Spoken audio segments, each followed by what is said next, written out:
All right, this is long time. How long have you been at Laverne, Scott? 23 years.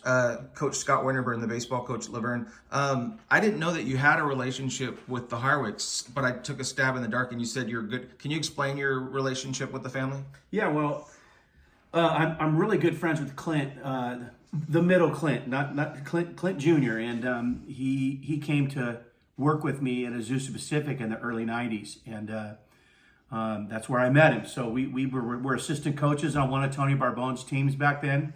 And while I was working with him, my dad said, "Clint Harwick, right?" And I said, "Yeah, Clint Harwick." Well, my dad played football against Clint Sr. in high school because my dad played at Rosemead High School, and Clint Sr. was, as you know, quite the athlete. You know, back then he was pretty big name in this valley. So he recognized the name, and so we hit it off, and we were friends, and we had kids at the same time, and our kids became friends, and so we just started doing the Little League thing and coming up through the ranks together, and we've been really good friends ever since. Okay, so what can you tell me about what you know about Coach Harwick, who's obviously turning 85 this coming Friday? What would you want people to know about him? What do you want to say to him directly? I met Clint Sr. through Little League and through coaching the boys, and so it was at the tail end and after he had had a whole career at coaching baseball at Glendora High School.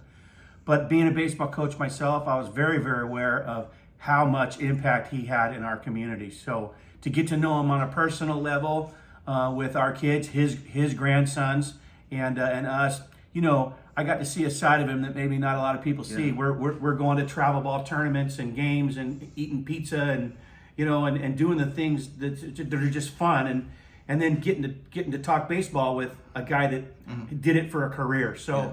My view was, I had, a mentor in him and somebody I could bounce things off and bounce things that work and don't work. And he was just always, very nice to me and always willing to either answer any questions or just, be part of the conversation. So, that's how I met him. One of the cool things I learned from doing the research with you on your story was even though you're an established, highly successful coach, you're always trying to learn. You're always trying to evolve. 100%. And I'm wondering, while you're picking his brain, old school to your school, was there anything you took from him that maybe you use today? Oh, sure. I mean, I like to think I'm trying to do that with just about anybody. But, he had highly organized practices and his players that played for him, like they knew exactly what was expected of him. He didn't mince his words. He knew exactly what he wanted to do on a daily basis. He really played to like the strengths of his team and his park, and the environment that he was in. And so just if you know the Harwicks at all, you know how good of decision makers they are. They can really get to a decision really fast, make one, and stick with it. And he just is like that, and I think that more than anything rubbed off on me. You just learn how to make a decision and go with it. One thing I've told other people this about that I respect about him, even though I took the brunt of some of this, is whether you were the 15th best player or the best player on his team, you were treated the same. You were expected to play by the same rules. He held you accountable. Is that something you do with your kids? Oh, 100%. I think we have no way of knowing, in 2 years whether that freshman is going to be a player that's going to be helping you on the field. We don't know if they're going to be helping you off the field. You just have no way of knowing. So you treat everybody with respect and dignity as you're coaching them and mentoring them and teaching them. And at the end of the day, what you have is a team. Okay. And so and that's what it's all about for me. So last thing, you're talking into this to Coach Harwick. He's turning, like I said, he's turning 85. What do you want to say directly to Coach? Okay, well, Coach Harwick, I just want to say happy birthday.